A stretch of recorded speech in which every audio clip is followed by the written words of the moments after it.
Welcome back, guys. It's the Brothers Geek Out podcast, and we've got Klynton back on through the cow. Yeah, I'm back again. Glad to be back here with you guys. Listen, apologies. Yeah, supposed to get you back on it ages ago. Yeah, I know. It's fine. Everyone's been busy. Life has its ups and downs. So we're still here. We still keep in touch. I'm obviously still trying to get the content out there. Still keeping an eye on what you're doing and what your brother's doing. So, and you guys are still pushing through. Yeah, no, we're doing the best we can. It's like, recently got back from holiday. He got married, so congratulations to him again. But I found it hard to get back into it, dude. Yeah. I genuinely found it hard to get back into it because, I've been wanting to kind of distance myself from being online so much. Yeah. And this was the first break in about 5 years. Me and the family get, we had the kid, the house, and then COVID happened. We couldn't go nowhere. And then this was the next big trip. So I said to myself, you know what? I'm going to delete all the social media apps off my phone. I'm going to take a 2-week break and just kind of go from there. And then I came back and I felt detached. Yeah. Yeah. So and it's not a bad thing. Yeah. But I just feel like I was... Go on, you were saying? No, sorry, the sun just came through there. The Superman sun getting through, giving him the vitamins.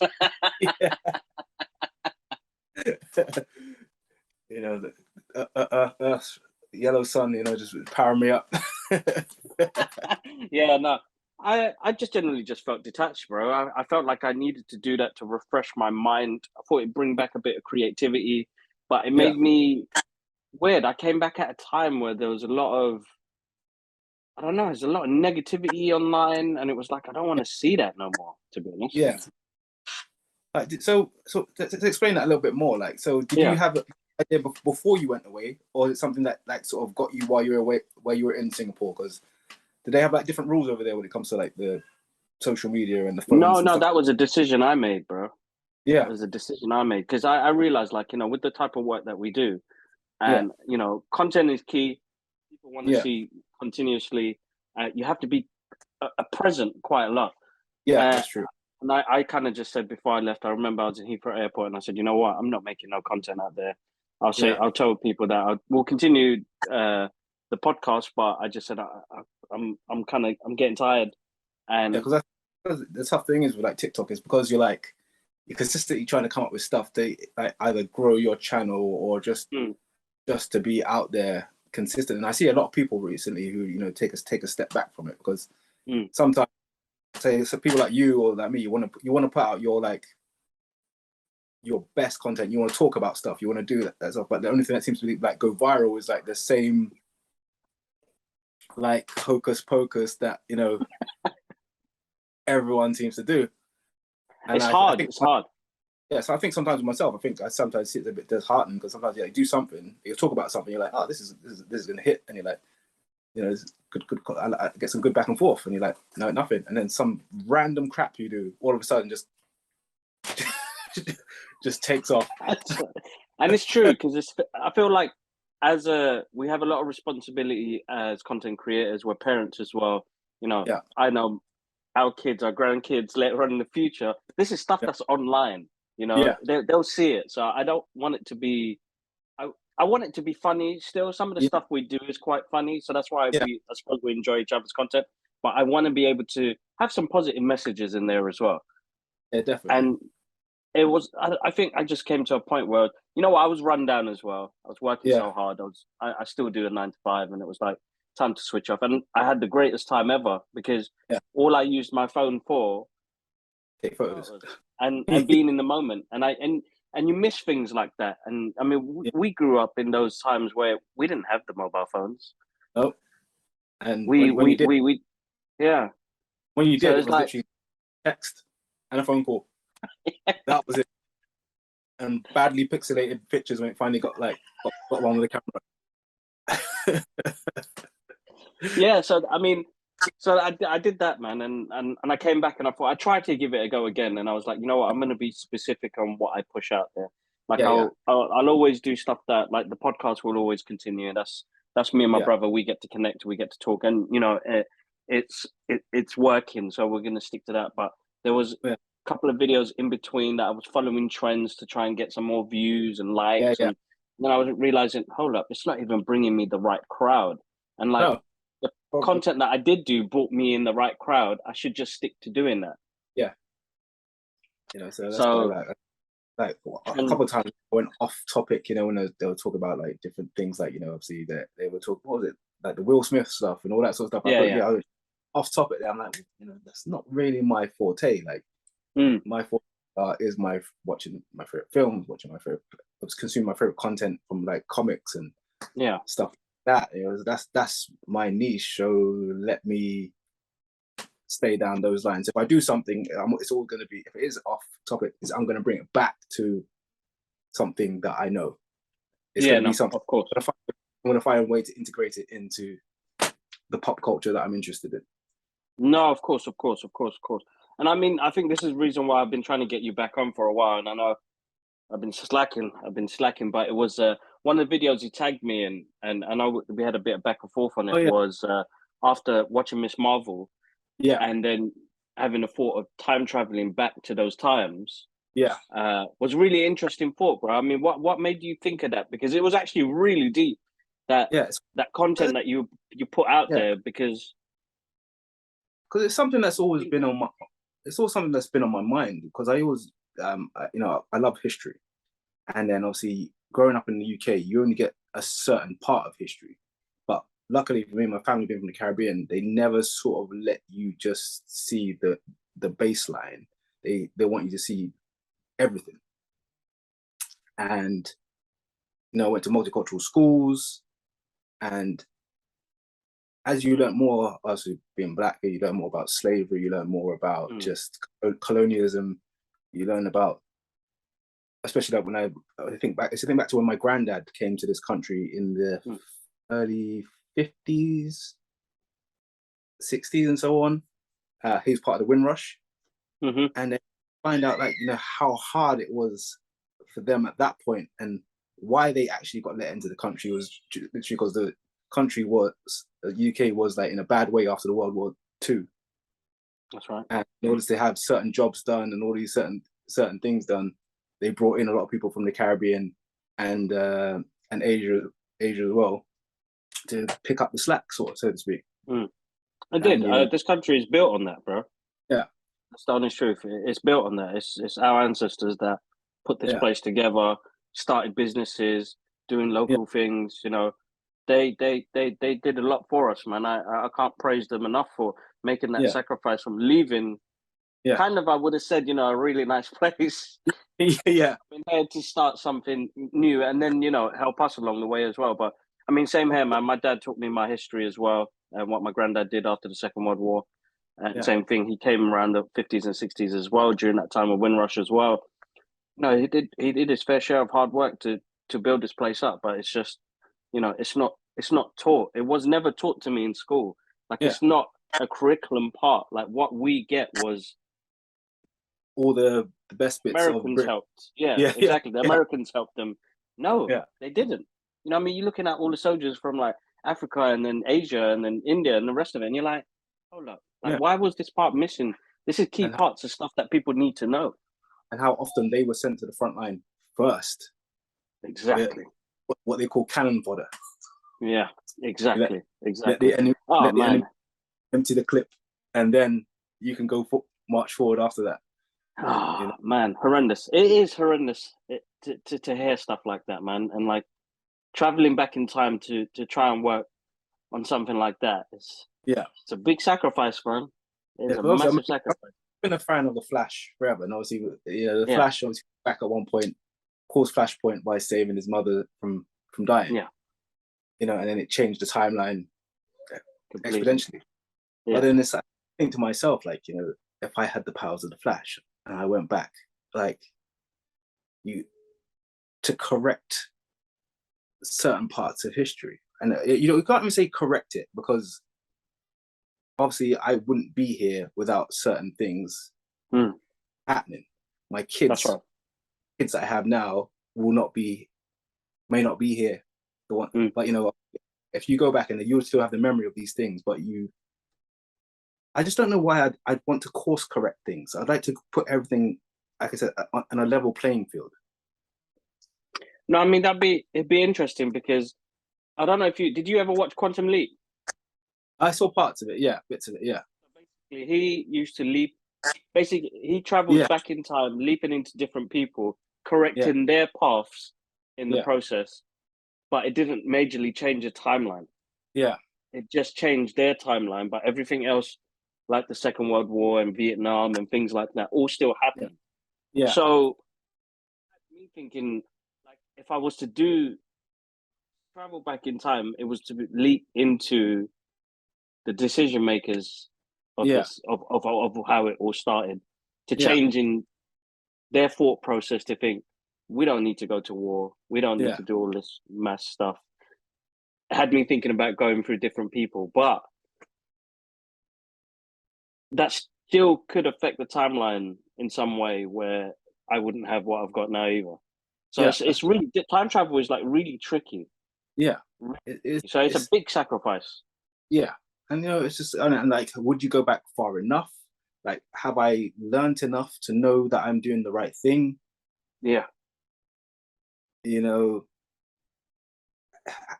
obviously with like say slavery, there was a lot of times where blacks would sell blacks and so on, stuff like that, and that's been yeah, one village will want to get rid of another village, and they'll say, all right, well, leave us, you go there, yeah, yeah.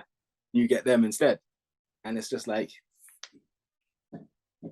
and that's like the same thing they did with Asia as well, where they'll get That's right. one people and they'll like help Yeah, them become that's think right. they're going to get better than another. That's right. That's right. That's how a small group of a couple thousand could take over a huge Exactly. country. You Exactly. Exactly know? that. It's one of the things, like I said, we said that in that conversation where like everyone's governed by self interest slightly, and it's just like you would never be able to tell who's pure of heart.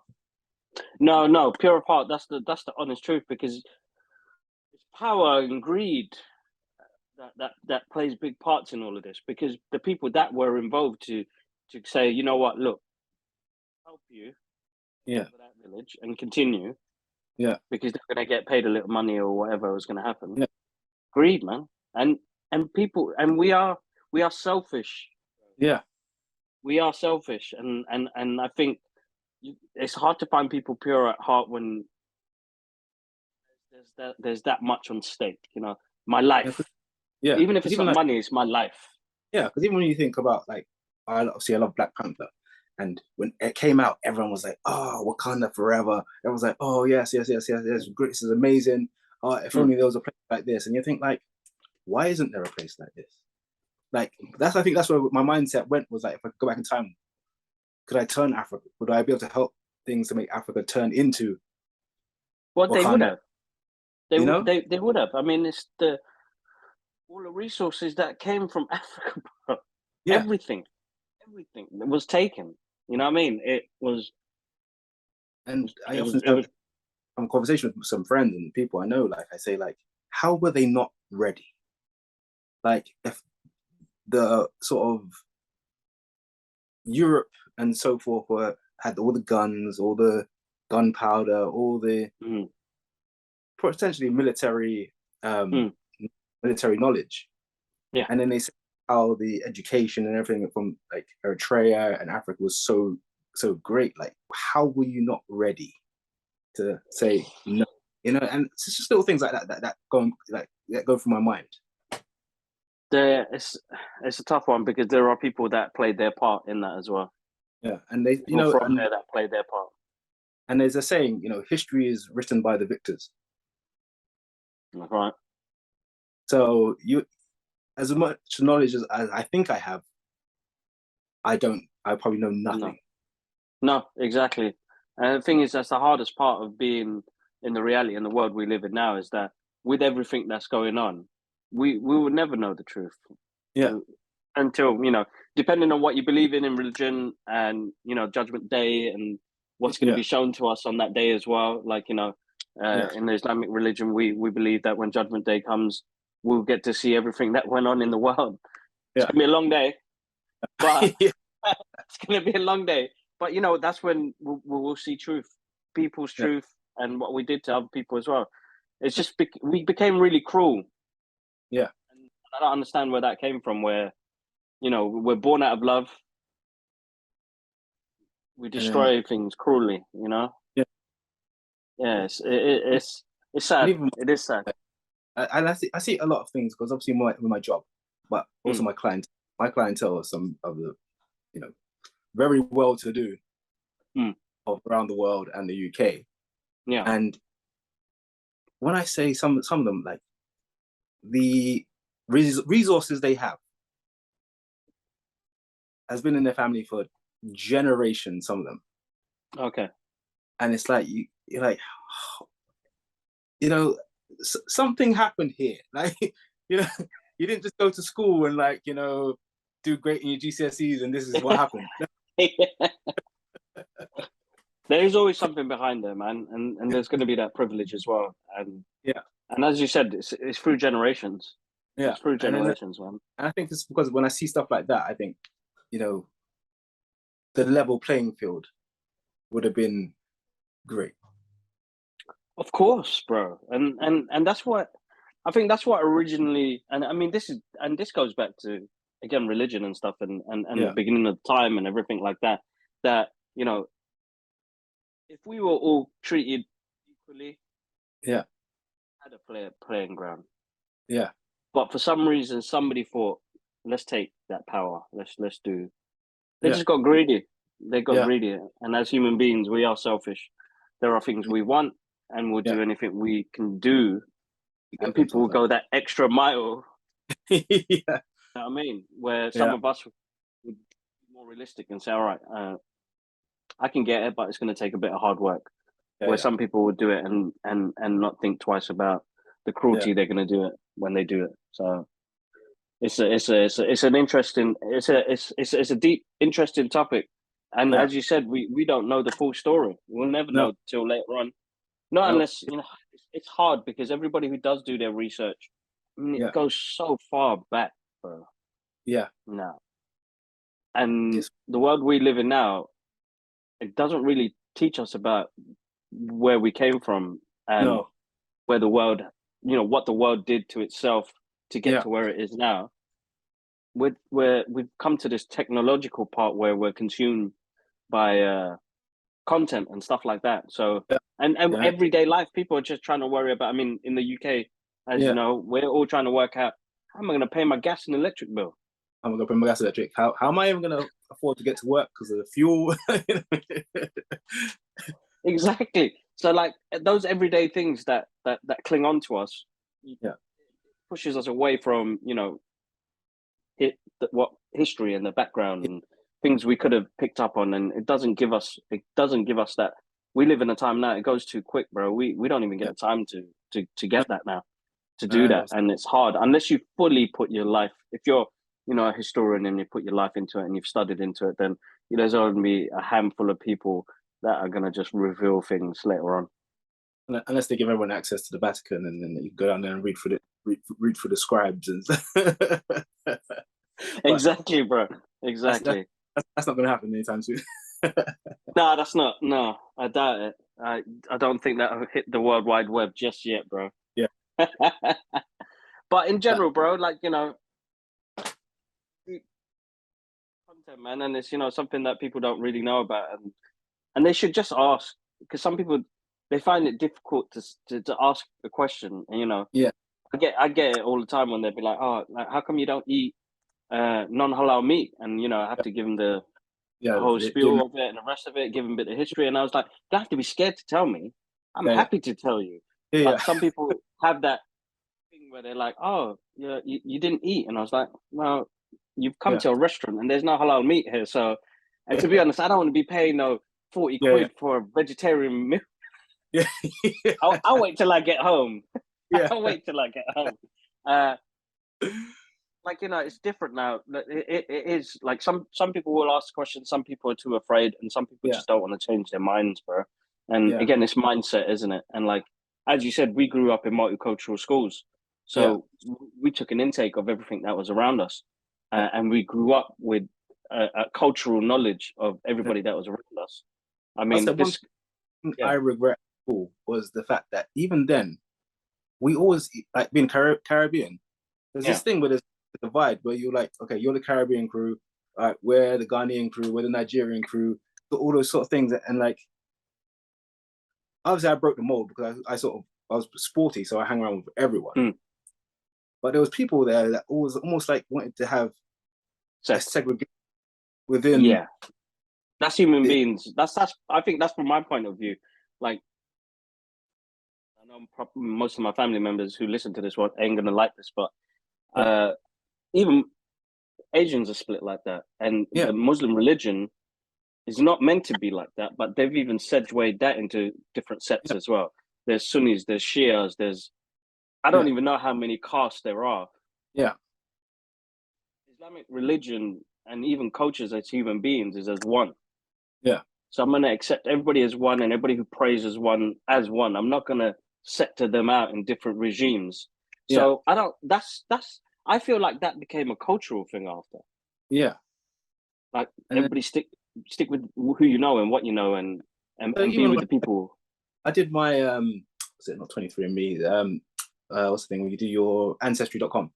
Mm, And if you could see the breakdown that I got of like I was like 23% Nigerian, this, damn. that, and it was just and like it was just crazy. And I'm like, I was That's thinking, like, this was, and I've been raised Caribbean. Mom's from a place called St. Kitts and Nevis. Her dad's from a place yeah, called Aruba. My parents from a place called Montserrat. As far as you know, growing up, you're Caribbean. But obviously, you knew that you were brought to the Caribbean. mm, But to break it down and find out where exactly my roots were,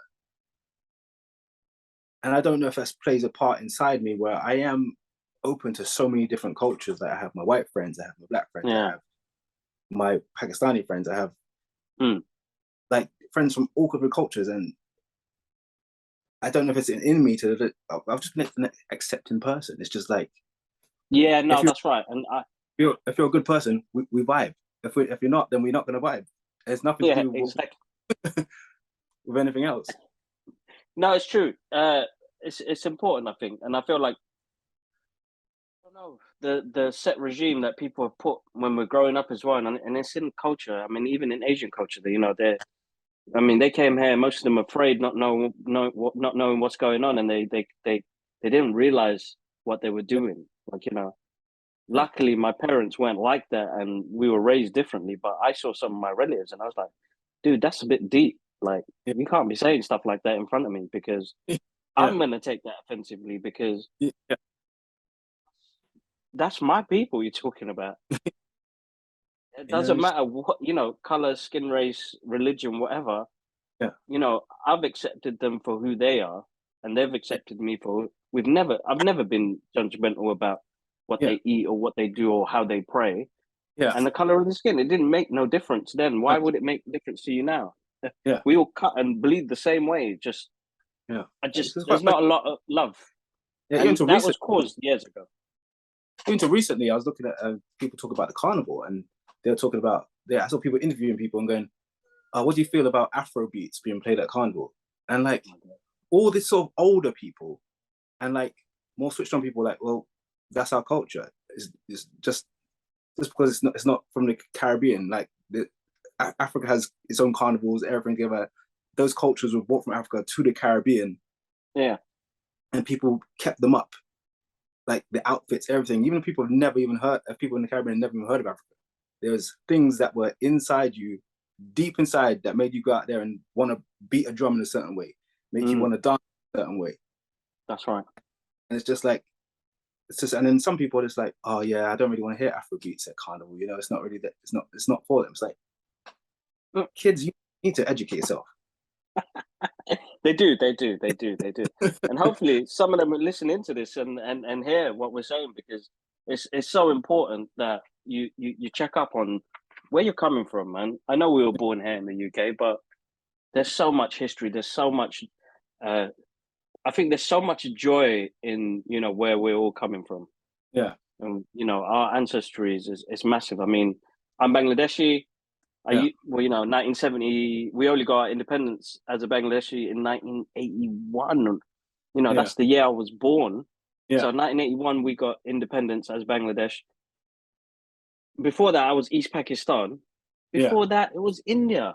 Yeah. Yeah. So I'm like, when everybody calls each other all these words, I'm like, bro, you go back 100 years, I was Indian. Yeah. Yeah. Make no sense. But segregation has been put into place by big powers that's how they control again, isn't it? Put all the countries into small sectors. That's why I really liked Ms. Marvel, because it opened my eyes to a part of the world that I didn't really study that much. I had my friends from that part of the world, but I didn't think about. I used to remember like the East India Trade Company, all those sort of things. I know they took tea, things, they introduced opium, they did all these sort of things. But I never really thought at that time. I was thought those countries were always there. I didn't think that it was one big country that was separated, and the amount of violence and things that happened. And I was like, wow. And it took Miss Marvel to educate me, or just even put me on the path to get a little bit more education. Yeah, no, exactly. And that's one thing I love about that, definitely. And then, I really enjoyed that show. Yeah. So definitely. Yeah, no, definitely. Great show, great history. I'm glad they even put that in there. So that's, Sana, who is the creator of Miss Marvel, praises to her. Yeah. She put in something that was really good that allows everybody else to look into new things, to be honest. Yeah. So that's all right. That's okay. But yeah, no, definitely great show. I mean, I really enjoyed that. I loved your thoughts on it as well. Even the like the in the house business was just brilliant. Like, just the family dynamics is just, so good. So good. Great. I loved her dad. Like he was just, and you know what I often see, like you never really see you never all hear about the father-daughter dynamics of certain cultures and stuff like that. Yes, it might have been, hyped up to 100 because it's a TV show, but especially Asian and Black, like they never show the daddy-daughter dynamics. Yeah, man, that's right. I just love their daughters, man. Yeah. And like, I know they also want to have it more like dads just stick with their sons, But no, in a lot of situations, I've seen it with family, friends, and stuff like that. Dad and daughter are like thick as thieves. Yeah, exactly. No matter what it does, you still got her back, no matter what. Exactly. That's it's emotional. It got me, man. That show really got me when it came to that. And I enjoyed seeing that positivity. Yeah, definitely. Especially for her having a strong male role model. No, definitely. That plays a big part, man. Plays a big part. I always think if we can do that as fathers, then they can take on the world, man. And that's the main thing. And that's the hardest part, I think, for me being a parent and having a little girl was like, how am I going to get her through to be tough in this world, man? And not feel outsider or anything like that, because I watched that program and all I can see is my little girl going through school and the rest of it. And it's like, oh man, she's going to go through some of this. Yeah. I help her. And the dad did exactly the right job, is giving her that positivity and giving her that insight. And it's always about love, bro, man. That show absolutely, it touched me, man. It was brilliant. I was happy to see that, definitely. I'm looking forward to the next one, and I'm thinking I'm not sure what will be out next, the next season or the Marvels. I can't think. The Marvels. So the Marvels will be first. So Marvels will be first, man. He will show up again. Yeah, definitely. I think they showed the trailer at D23, bro. I don't think I've seen that. I didn't think I see it. They haven't. They only showed it to the people that were at the expo. The only trailers we got was Secret Invasion, and Was there another one? Secret Invasion. Is there another one? I think that was That it, might you have know. been, yeah. Yeah, that's the only thing that they gave to us, which was because they gave a lot in Comic Con, didn't they? Yeah, yeah. We So still got Guardians trailer. We got yeah, that's next year. That's been pushed to next year. Under So this year for we've got oh man, that trailer got me, man.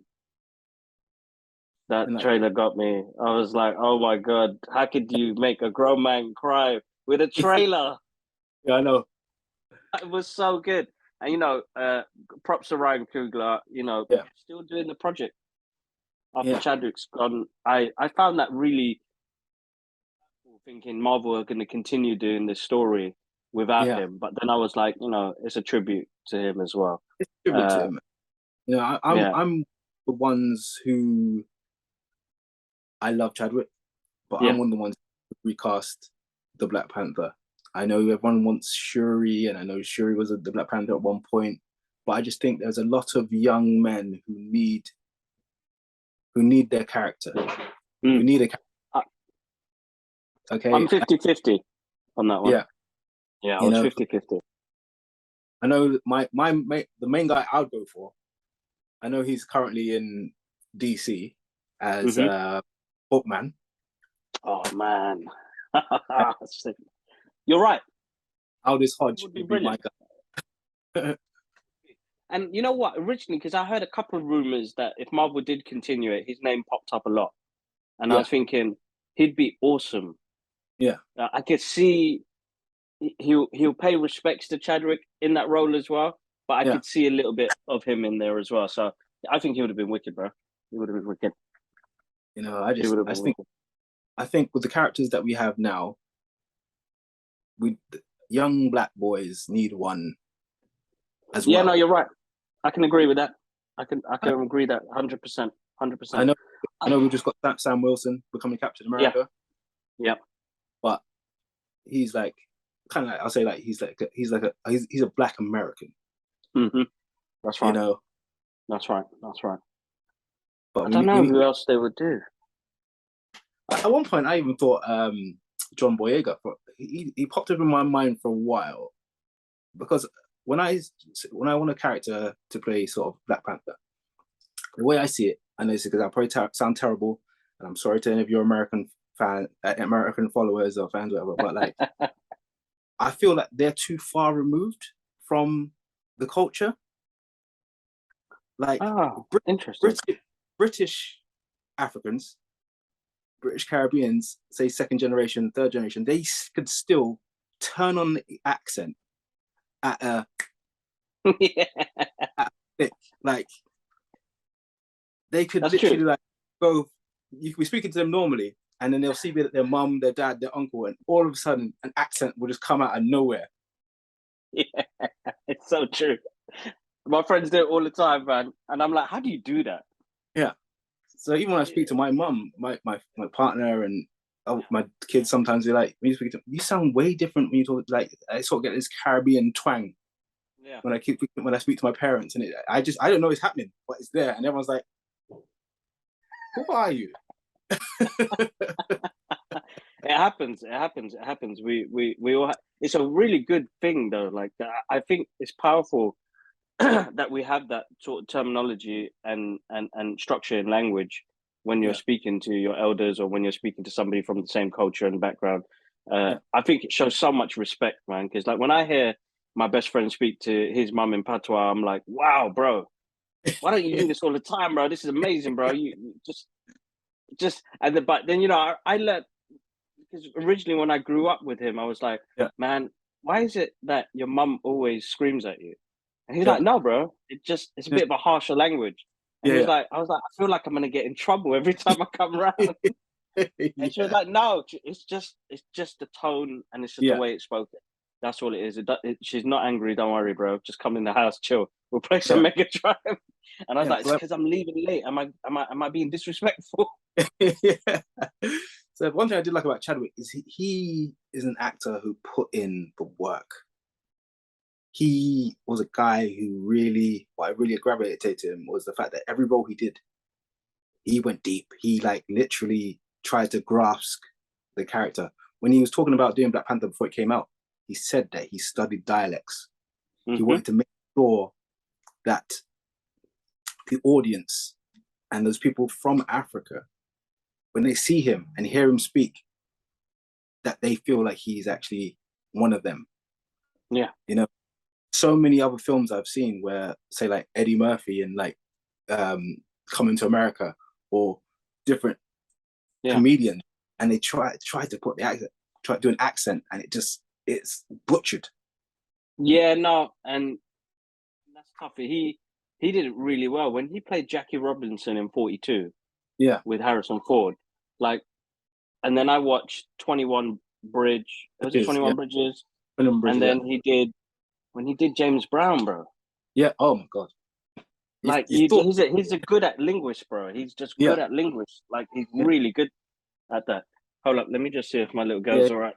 Yeah, sure. What's up, Bubba? Oh, you're tired?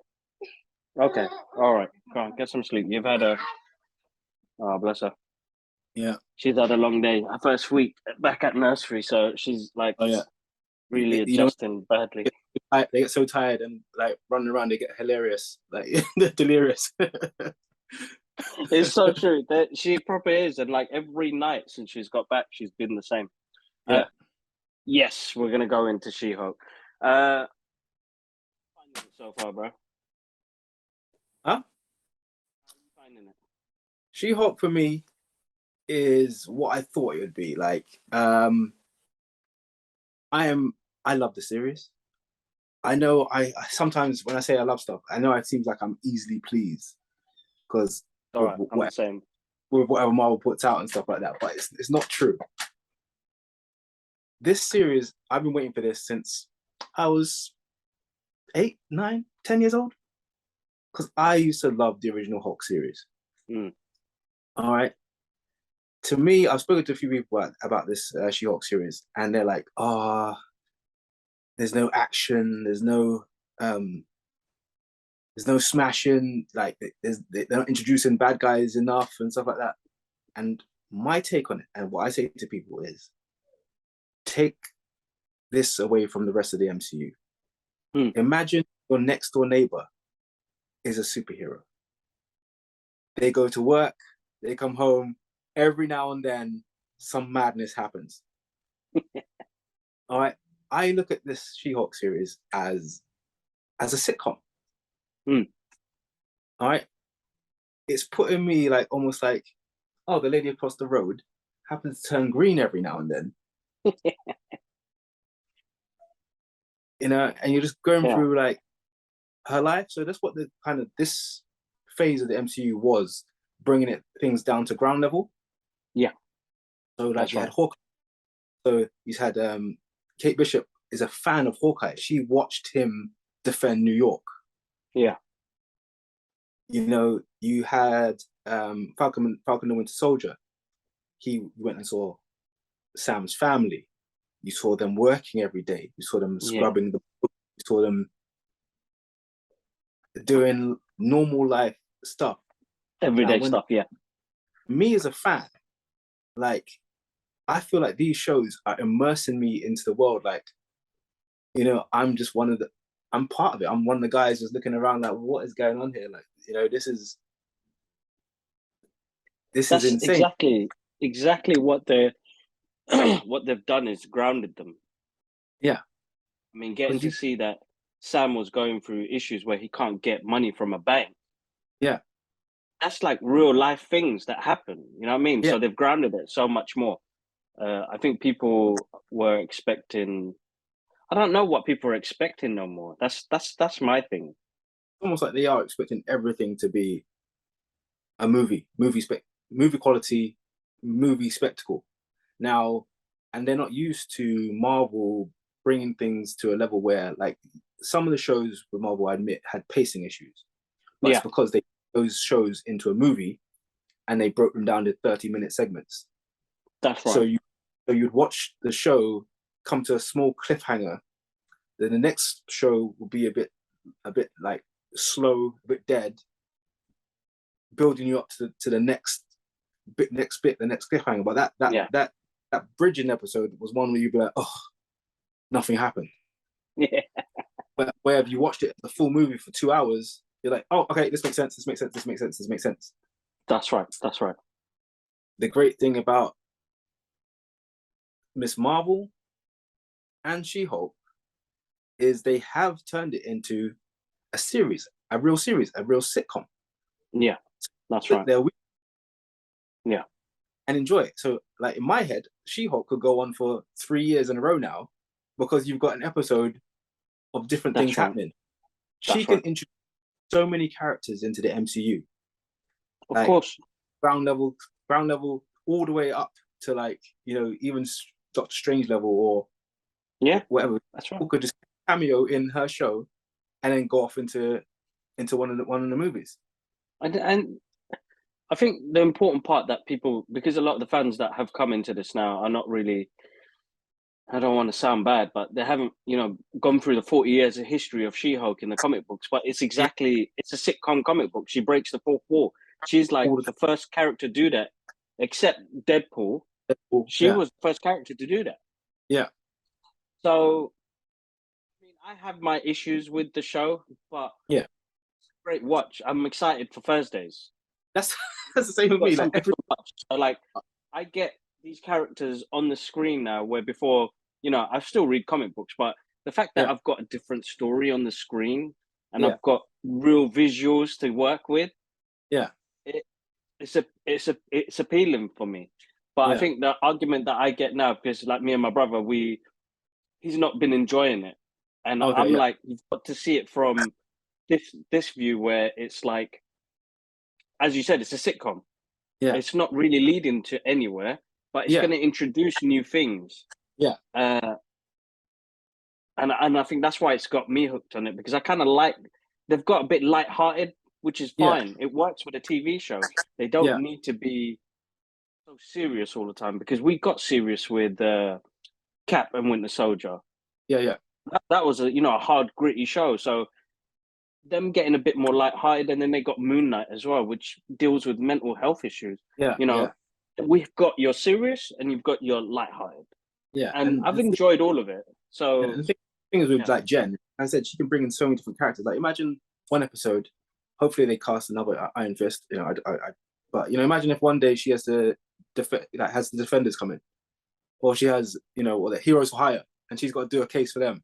They've just cameoed, and then from there you've segued into like however many stories that that they're in this world, or like someone who Wilson Fisk is supporting. She has to go and do a case and put one of them behind bars or something like that, or defend one of them for Fisk.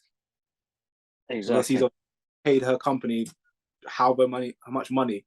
Yeah, exactly. And, you got like Bullseye sat there like, I didn't really mean to put a throwing star through their head. It was kind of like an act. I was aiming over there. It was just. And I could totally see that happening as well. I mean, Miss Marvel opened up the reality of mutants. Yeah.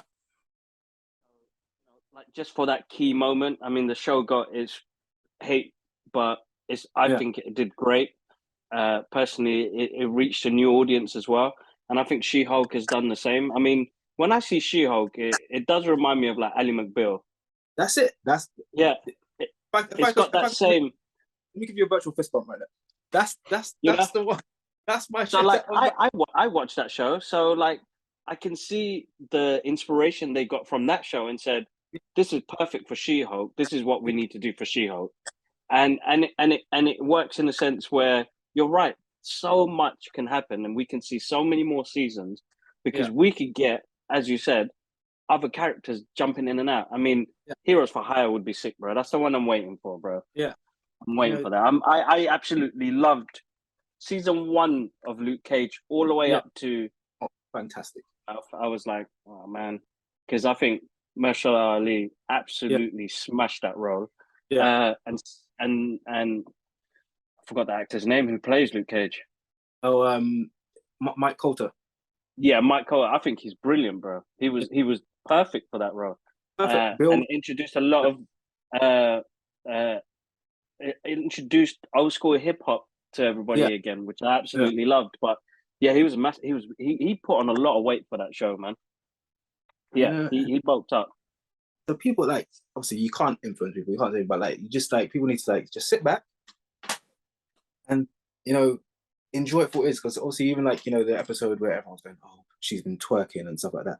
Do you understand? You just brought pop culture into the MCU, so it means they're living the world that you're living in.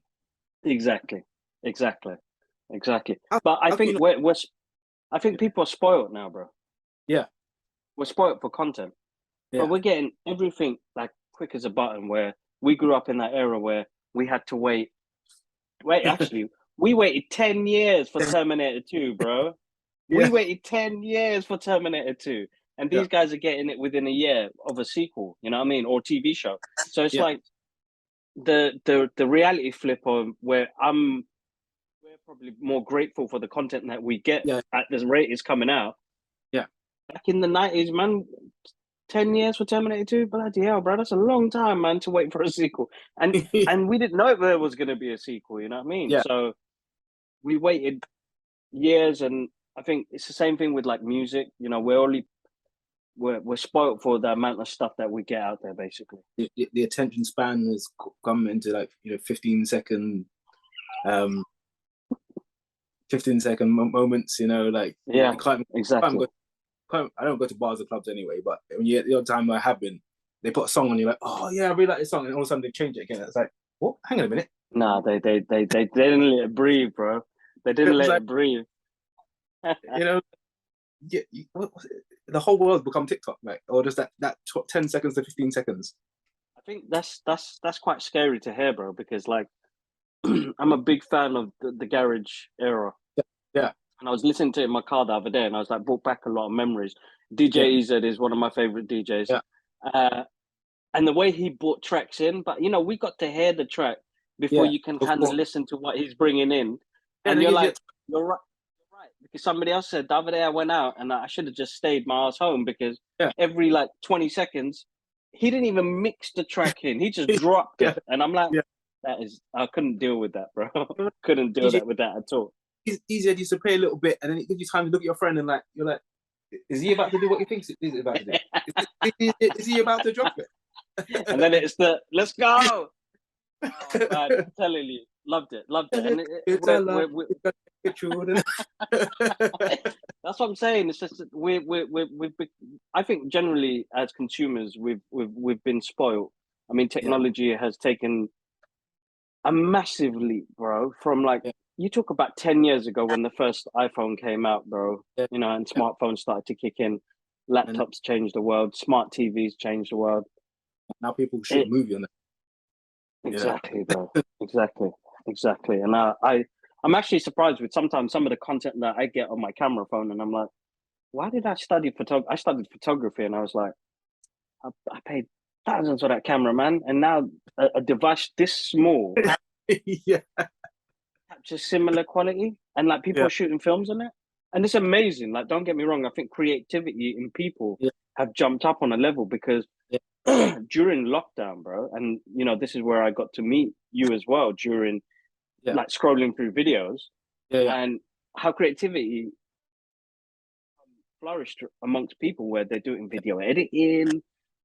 You're doing green screen on a Zoom call. You know what I mean? It's like, it's come to a point where you're like, you know what? It's got its advantages, but it does have its disadvantages, which I've seen. And, like, some of the schools that go on. I think there was another Werewolf by Night, wasn't it, a D23 as well? Yes, that's right. Yeah, Werewolf by Night, which was interesting. We saw a little snippet of Man Thing in there. They're heading they're experimenting in phase 4 a lot more, and I think the next phases we're gonna get a bit more creative sort of projects going on. Midnight Suns. Come on, please, man. Come on. I want that so badly. Like, come on. Like, but the thing is, it's like they haven't mentioned nothing about. I mean, we're gonna get Blade is already done filming, and we're gonna get that next year. But, like, you know, the X-Men, and, you know, introducing them, like, they gave us that tease in Miss Marvel. They didn't say anything at San Diego Comic-Con. They didn't say anything at D23, and you're like, Come on, man. I know we're getting the cartoon. The '97 cartoon is coming back, which is amazing. But come on, man. I want to see who the new characters we're going to get. Like, who's going to be Cyclops? Who's going to be Wolverine? Stuff like that. How would you introduce the X-Men? I know it might take up the rest of the podcast, but no, that's fine. That's fine. That's fine. How would you think about introducing them? So you know what? Originally, I thought it would have came through Doctor Strange and the Multiverse of Madness, and I thought that was a perfect segue to bring those characters in. Yeah. Then Spider-Man No Way Home. Sorry, so Spider-Man No Way Home and those would have been the movies that through. But thinking for a very long time and speaking to my brother about it, the way I think they should introduce the X-Men is in the 6-part TV shows, because I feel like they can grow the characters more that way, and it's not just a quick 2.5-hour movie. Let's try and fit everything in there. They've got 45 minutes to 30 minutes to play with different aspects of the X-Men, but we don't need origin stories. No, just everyone knows it. If you want to, and that's what they go look for it. Yeah, exactly. They will give us origins. I know little snippets of it, but they don't have to give us a full episode or a full movie about it. They could do exactly what they did with Spider-Man in this universe, in the MCU. He was just Spider-Man. Yeah, would you have it as a mind wipe that people didn't realize they were there? Would you have it as in like Quantum Mania, which is coming soon? Would you have it as in like there's some huge explosion of quantum energy, and maybe say like the world of mutants was condensed by a spell or something, and now it's exploded, or a way that they were always there somehow? Because for me, it's hard to picture characters that are going to be of certain ages, just appearing, and no one knew anything. And that's going to be very hard, because as we're going in 15 years now, MCU. Yeah. And not one word. I mean, we only had the one word which they did in Miss Marvel. Yeah. So mutation in the blood, which originally Sana wanted to make her a mutant, but Marvel executives changed it to an Inhuman. But we're not getting Inhumans in this. But then it's confusing, because Black Bolt was introduced in. Yeah. So the Inhumans do exist in that sort of part of the MCU and the different dimension. I just genuinely thought it would have came through one of the dimensions, or, I mean, the way they're going to introduce it, I think. Do you think Quantum Mania? Do you think it would be a incursion? Maybe incursion could play a part. Yeah, incursion can play a part. I think mutants do exist, because they didn't really fully explain Scarlet Witch's power. Yeah, and that's where I thought in Multiverse of Madness that she did something, but like in the comic book, she got rid of all the mutants, but then in reality she brings them back again. So I thought she would have been the key to bring mutants into that universe, but I really don't know, because they're not on the. I mean, this is me looking into it too deep. They're not on. I know. They're not into the phase 5 or phase 6 of the MCU. The only way I can. Could it be the Darkhold? Could it be Darkhold? Could be. I just feel like there'll be too much stuff that would have happened for them not to have been on anyone's radar. That's what I'm thinking. That's exactly what I'm thinking. That for them not to be, we're working in the background. Yeah. I don't know.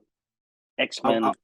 I'll leave it in the school of Feige, but there will be questions from me. There will... There's always questions. We'll always have questions, because I still have it about certain things, but they're not major that it's gonna throw me out of the MCU. Yeah. Like, I'm fully invested now. But I think if they do introduce mutants, I thought it would have been. I think it'd be through Captain America, bro. You know what? I was just thinking the same thing, but thinking that maybe it was like a cover up. Yeah. Say he went back to, even when he was delivering some of the stones back. See, that would have been an interesting story. That would have been actually quite cool, because when he could the reality something. Like exactly. A general gets a reality stone and then cast the casted Man, like that gets mystical, man. Yeah, it gets mystical. So the other thing as well, like, you got the Skrull that are living in the yeah, MCU and they're portraying different characters. I mean, we're getting Secret Invasion. It could be something in yeah, there as well. I feel like it's going to be like a Shield cover up. We've got mutants yeah. that have been working in the background, Or like a something mirror, like that. I mean, like a yeah, mirror dimension. They've been in the mirror dimension. That's why there's been no like ripple effect with the current MCU. current MCU. That's right. That's right. It You know, could be. It could be. We'll have to wait and see, man. Kevin Feige and his 20-year plan. yeah. I'm sure he'll get us through it, bro. We'll find You out soon enough. But have the Scroll. You have the Kree. You have the Shi'ar. mhm. We have Lalandra floating around somewhere. Oh my You have god, yes, that's massive, Gladiator. and that's like Guardians of the Galaxy sort of Yeah, territory there. with So because if we're Gladiators. gonna get, because he should be, because we're getting Adam Warlock soon, bro. Yeah, So we're getting Adam Warlock, which is going to open up that side of the universe even more because they've all worked together. yeah, So it'll be interesting. Actually, see, I feel like they're getting a bit more. They're opening up a lot more, which is probably yeah, confusing people a lot more yeah, because you've not just got the multiverse. This is going to be called the multiverse saga, which I yeah, think an incursion could happen, and then that's where we get mutants. yeah. But do you But get? But would you bring in the X-Men? Would you just start with new heroes? Would you just bring in obscure ones and they become mm, your mutants? that's Because true. I know in She-Hulk, if you saw the Easter egg about Man in Bar fights with metal claws. Yeah, yeah, yeah, yeah, yeah, yeah, yeah. So he's because I thought they would have because in Winter Soldier, sorry, Cap and Winter Soldier, they went to Mandroport, didn't they? Yeah, And that's a place where Wolverine went away for a little while, just yeah, to get away from all the madness, yeah, and worked at a bar for a little while with the Hulk. yeah, I think this is Smart Hulk at the time in the comic books, but yeah, uh, I thought they would have introduced him there. But the fact that they've already put him in there, yeah, we could be getting them even earlier. But introductions through different characters. I mean, She Hulk would be the perfect way in. yeah, yeah. That would be the perfect segue into that. So yeah, definitely think they've got a plan. I mean, the fact yeah, that they've given us Wolverine already in yeah. that section, and I don't know if you've watched that program. It's on Apple TV right now. It's called, I can't remember off the top of my head now. It's gone now. What's that Yeah. character's name? English actor name? Is it? He was in Kingsman. Oh, Edward Eddington or something. yeah, Edward. yeah, yeah, yeah, Yeah. So he bulked up, bro. He's looking hench. yeah, Like, oh, because I know that he had a meeting with Marvel. yeah. And you see this TV program, and you're like, oh, hold up, why is his like deltoids look so big? Like, why is this guy Yeah, looking like he's looking like this? Like, yeah, because he's short as well. And if they yeah, do pick him, I'll be happy because I do want a short Wolverine. yeah, Uh, but he looks like he really put on that Wolverine body shape. yeah. So I'm It's a tough thinking, one because again, like he's a good actor, but can he play Wolverine? Like Wolverine yeah, to and I me, think it's too clean. yeah, like he's even because for ages I thought Daniel Radcliffe for ages. I was thinking, oh, he's got a beard on him. It's like, but he I don't think he could get that. You know that Hugh Jackman Raw. Yeah, I yeah, yeah, yeah. Of course, man. just can't That think Raw was something else, bro. coming out, but I did think of an actor the other day. Yeah. Trying to remember his name, but he was in Gone in 60 Seconds. He played a character called Tumblr, the one who said he could drive anything. Now he's also in Ocean's 11, Ocean 12, Yes, Ocean yes, 13. yes. I know who you're talking about. Yeah. Yeah, he's only 5'5" or 5'6", and I think he was in an American show, Miami Vice or something like that. Not Miami Vice, Oh something wait, similar. Five O. Hawaii 05. Yeah, Yeah, Hawaii 50. Yeah, that's right. Yeah, yeah, yeah. He's in that, and he's got that built, and he he's got has that the thick. look. Yeah, He's got a thick head. yeah, yeah, yeah. So I he can pops his see mind that. up, and I thought maybe he could do it. He could. I mean, it depends on what they're gonna go for. I mean, for Yeah. some weird reason, ever since The Boys, I keep seeing Carl Urban as Wolverine. Again, It's the beard and the hair, and I was like, he could put on a bit of mass, but then he's a bit too tall, and it's like, I just need that short man syndrome, man. Yes, I don't know if you saw my post the other day on TikTok, right? Or why I fan casted my own X-Men. Yes, I did. Yes, I did. And a lot of people came back to me and saying like, "Oh, this person too old, that person too old," and I'm like, I get what you're saying, but if you're going to join the MCU, you're going to have a Captain America who's damn near 100 years old. You've got just obviously God rest Tony Stark's heart, but he's playing a character who's mid 40s, early 50s sort of thing. Yeah. Colonel Rhodes, all these guys. You bring in the X-Men crew, and these guys are all in their early 20s. I don't know if it. You'll have to start brand new. You'll have to be like, the X-Men are here now. They're joining now, and these are a young crew. You've got a guy playing Professor X, and he's only like 35. I can't see it. I can't see that happening at all. Not that young. Yeah. Not that young. Yeah, not that young. And even with, what we got with the X-Men movies that we did get, they were all pretty great. It was seasoned. Yeah, it was seasoned. Yeah, that's right. They were all seasoned. They were already veterans in what they were doing. The only thing that threw me off with those movies was that I didn't like the fact that Mystique played such a big part of that. And I was like, how the hell does she become like the main thing in this, man? It doesn't make sense. But you're right. They're all seasoned and they all fit the characters pretty well. It'd be interesting to see where they go with that. Definitely see where they go with that. But yeah. I want them there. I want to see some more mutants. It's like, and then I saw someone talking about how if they brought in Magneto, like, obviously they can't use Ian McKellen. He's way too old. And obviously they need to restart. But how do you introduce a character whose story arc is built around the Holocaust? It's going to be difficult. That would be very difficult. And then try and have his dynamic with Charles being two sides of a coin, but then have it at an age range that people now will believe. Oh man, that's going to be difficult. You're right. That's going to be totally difficult. Unless you change, obviously the comics are the comics.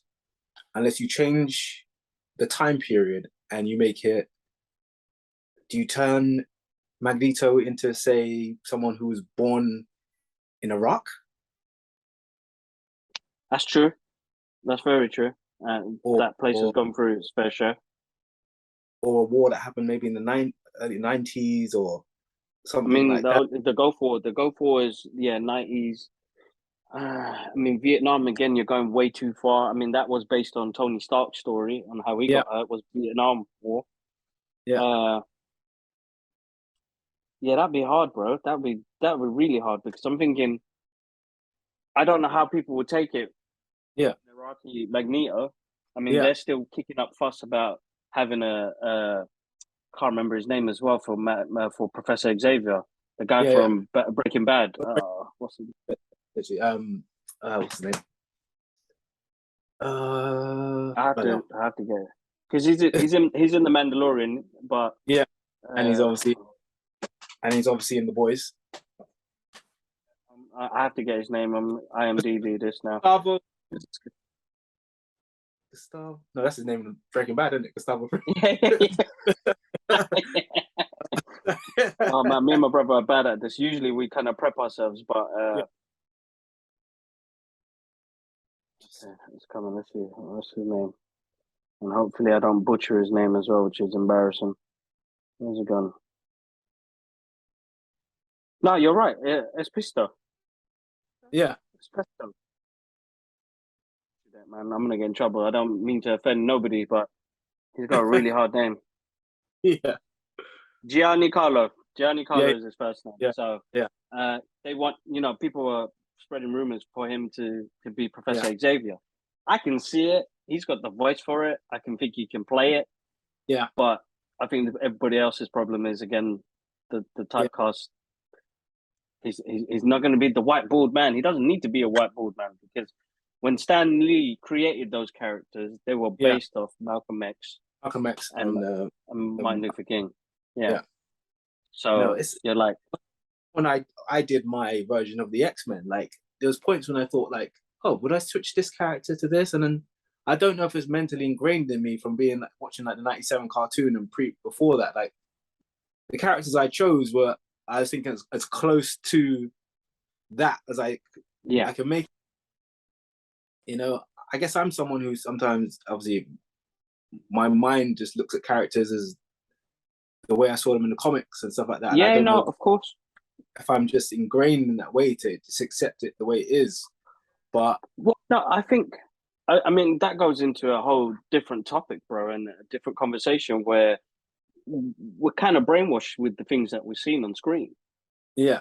So, you know, we're gonna, whatever we see in the comic books, whatever we saw on the screen is going to be ingrained in us. You know, we're always going to see that. But trying to see outside the box where you're like, oh, you know what, he'd be actually really good. I think I can see him play Professor Xavier. I can see him play. And that the cast wouldn't be a difference. I mean, I think who did they?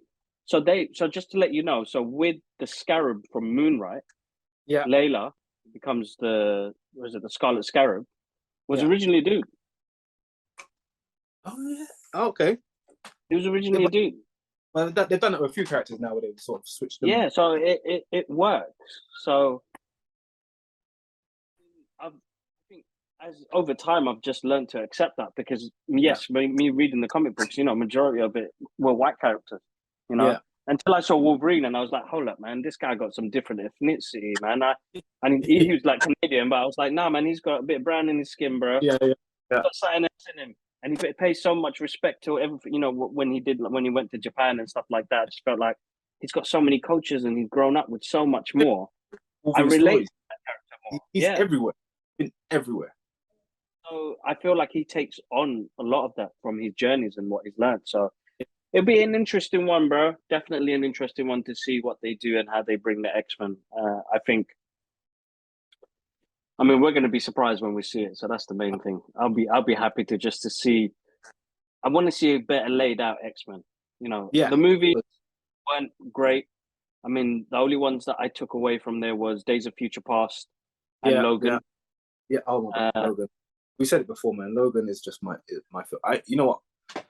I literally had tears in my eyes watching that film, and that gave me the respect to Hugh Jackman because when I watched those X-Men movies, I was like, no, man, he's not Wolverine, man. I can't see this tall ass dude as Wolverine. He's killing me. But then, you know, X-Men 2, I was like, you know what? I'll give him props for what he's done. Yeah. Then he was in Days of Future Past and he did he did Wolverine Origins. Yeah. I was like, right, he backed up, man. He's looking the part now. The hair's coming out and everything. I was like, okay, he's looking the part now. Then, you know, we got Days of Future Past, which I thought he looked absolutely awesome. And then you said it, bro, the raw and the way he played it and the way the claws, I was like, you know what, I got to give him props. And then Logan just knocked it out of the park because that was more of a film about acting, bro. Regardless that it's a superhero film, that was an acting film. And he made me feel it at the end. It was a super indie made film. That's right. And, you know, that could have been shot on a mobile phone. I don't know. But, hey, the best mobile phone I've ever seen in my life. Like exactly that. So it's like, Logan, man. I'll great film. You know what? I'm gonna watch it tonight. That's my Friday night movie, man. Fuck it. I'm looking to cry. Let's go for it, bro. Because you know when Laura said that quote, they put the X down. I was like, oh man, you're just killing me, man. What you doing, guys, man? How you make all these grown men cry in the cinema and all their wife is laughing at them? I'm like, but they felt it as well. They did feel it as well. They did. They just hid their tears, man. It was about acting. It was literally a film that it was almost like Clint Eastwood, like a Clint Eastwood film. Yeah, exactly that. There were superheroes in it. Yeah, exactly that. Exactly. It grounded it so much, bro. And you know, interesting to say that they like James Mangold took that story from the comic books because it's actually probably one of my favorite comic books. And they changed it dramatically to fit the screen. And you're like, okay, like I've always had a problem with people not using the source material. Yeah, well, some of the We've source got, material, we've got some 8 of the source years. material, We've got 8 years of like mythology and yeah, stories that they can take, but they don't follow it, and that's why some of the movies just don't work out really well. yeah, But Logan was just, it was yeah. brilliant, man. Beautiful They, story. they had a bunch of Father and Hulklings, daughter thing again, isn't it? So yeah, yeah. that If they went true stories of that, and then you had a bunch of Hulklings running around and like a blind Hawkeye, and like, yeah, that would have to be like a 21 rating or something. yeah, no, exactly that. All right, Klynton, Yeah, I've kept you long enough, bro. It's a Friday night, man. I can't thank you so much for jumping on again, and it's always nice to catch up with you. I'm here whenever. You know what I No, mean? definitely more. We will conversate more, because I think the deeper side of like comic mythology and the Yeah, world we live in now, I think it's yeah, an interesting conversation that we have, and I'd would love to hear more of it. And the guys out there as well. Remember, go into the description box and check out our previous episode. yeah. Go follow Klynton through the cow on TikTok. Through the cow. He got some. Yeah. He's got some through the cow, right? Through the cow. Yeah. Through the cow. Make sure you check it out, guys. And I mean, what I tell the listeners most of the time is go out there and put yourself out there as much as you can, but do not hurt yourself in the process. And Yeah, I think, definitely. and that's from personal experience. Know when to have a break. Know when you need to switch off, but come back, and you're gonna feel refreshed or not. There's nothing wrong. There's nothing wrong with being away for a little while. Why Nothing wrong not? with that. So I think we were lucky because we grew up without it, so we know what it's like to step away from it. Yeah, but some people don't. I've got a teenage son, I've got a teenage stepdaughter, you know what I mean, and so on. And it's just like you see how this thing is become a part of their being. You can't even amputate it off them. They're like, oh, it's Yeah. hard, and like, sometimes it's not. They'll be scrolling with their noses. I'm telling you, it's like it's a weird thing at the moment. But I tell everybody that listens into the show, is like, sometimes just get away, break away, go to the park, do something, go for walks. We're on screens most of the day. I mean, I do an office job, so I'm always on the screen. But I learned that when I came back, it was not necessity to be always on it. So I've learned something out of it as well, and being present in just everyday life. Yeah, I feel lucky because like I said, I live in Bournemouth, so I work in London in a week, and then as my first opportunity to escape, I go back home, and it's like, say like Monday just gone. Before I went to work on Tuesday, me and my partner and the baby, we went for a walk along the beach. Lovely. Just chill, we have some lunch, that sort of thing. And then I go to London and it's just grind. I'm in the grey. No, it's nice to have that, man. It's a beautiful thing, and I tell the listeners as well, is have that moment to yourself, have that break. And sometimes I know we see it online as well, people saying hustle, grind.